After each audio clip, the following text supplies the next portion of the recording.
In June 1988, a celebrated couple's life was shattered. The Smith family is respected in their community and attend church regularly in their small town in Pennsylvania.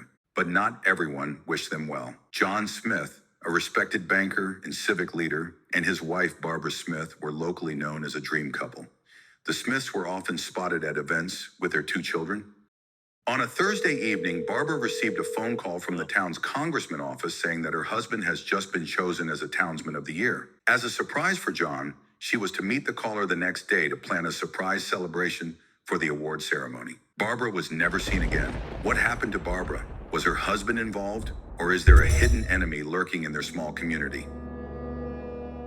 The day after Barbara Smith disappeared, her husband John Smith received a chilling phone call. It was Barbara. Hello? You have to put $1 million in a Jimby bag.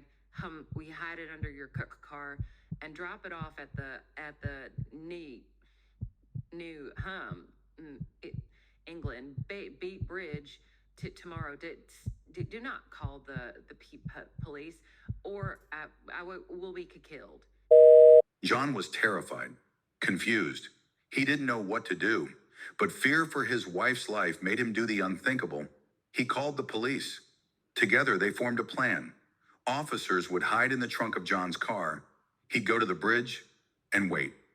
Surveillance was set, cameras rolling, but no one showed up. Instead, a nearby officer spotted something. A typewritten note taped to a pillar under the bridge. Leave the money in an abandoned church 10 miles north. Do not involve the police. The police followed the new instructions. They searched every inch of the abandoned church, but Barbara was nowhere to be found. Another note was waiting. If you call the police, she dies. The trail began to go cold. Weeks passed. Hope was fading fast. Then, a strange twist. An officer, grabbing a soda at a local convenience store, noticed something pinned on the bulletin board.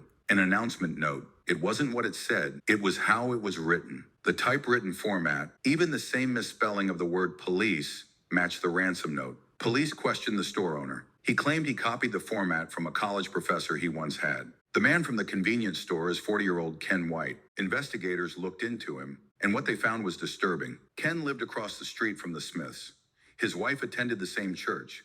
And, just 6 weeks earlier, John Smith had denied Ken's loan application at the bank. With that motive and mounting circumstantial evidence, police obtained a warrant to search Ken's home. Inside, they found what they feared, a file on his computer titled simply Plan. It detailed a plot to kidnap a woman and murder her husband after collecting a ransom.